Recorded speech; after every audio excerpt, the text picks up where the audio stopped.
मुझसे सवाल करते हो, मुझसे पूछते हो ना कि तुम सीढ़ी कब आओगे, तो मैं आज तुम्हें सीढ़ी का रहस्य ही बता देता हूँ। तुम सीढ़ी आओगे, बहुत जल्दी आओगे, लेकिन उससे पहले मेरी एक बात सुन लो। तुम्हें समझ आ जाएगा कि सीढ़ी आना और ना आना दोनों में क्या फ़र्क है। जो बच्चे सीढ़ी आते हैं वो मुझ तक पहुँच जाते हैं, आसानी से पहुँच जाते हैं। मेरे दरबार में आते हैं, मेरे दर्शन करते हैं और दर्शन करके वो लुप्त हो जाते हैं मेरी मूर्ति में, मेरी छवि में, और वो खो जाते हैं और उन्हें ऐसा लगता है कि उन्होंने दुनिया में सब कुछ पा लिया।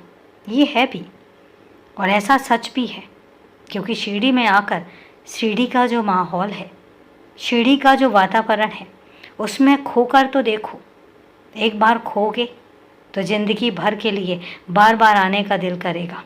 मैं मानता हूँ कि जो बच्चे सीढ़ी आते हैं वो बेहद ही किस्मत वाले होते हैं, बहुत किस्मत वाले होते हैं, जिनको सीढ़ी में आना नसीब में लिखा होता है। अब बात आती है कि मेरे उन बच्चों की जो सीढ़ी नहीं आ सकते। कोई भी मजबूरी हो सकती है, मजबूरी हो सकती है कि उनके पास इतना पैसा ना हो कि वो सीढ़ी तक पहुंच सके। मजबूरी हो सकती है कि उनकी स्वास्थ्य उनको आज्ञा ना देता हो, स्वास्थ्य उनको वहाँ तक लाने में असमर्थ हो, ये भी हो सकता है। लेकिन एक बात तुम्हें बताता हूँ कि मेरे जो बच्चे सीढ़ी नहीं आ पाते, लेकिन उनके मन में सीढ़ी आने की लालसा होती है, तो तुम्हें पता है मैं उन तक पहुँचता हूँ, मैं उनके पास पहुँचता हूँ, मैं उनके मन में जाकर बसता हूँ और हमेशा के लिए उनके साथ, उनके पास और उनके आसपास रहता हूँ। मैं उन्हें कभी अकेला नहीं छोड़ता।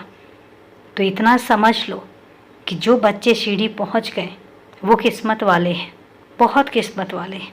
लेकिन जो बच्चे सीढ़ी नहीं आ पा रहे हैं, अगर उन्हें लगता है कि वो किस्मत वाले नहीं हैं, तो मैं एक बात बता देता हूँ कि वो किस्मत के बहुत धनी हैं, क्योंकि उन तक तो मैं पहुँचा हूँ।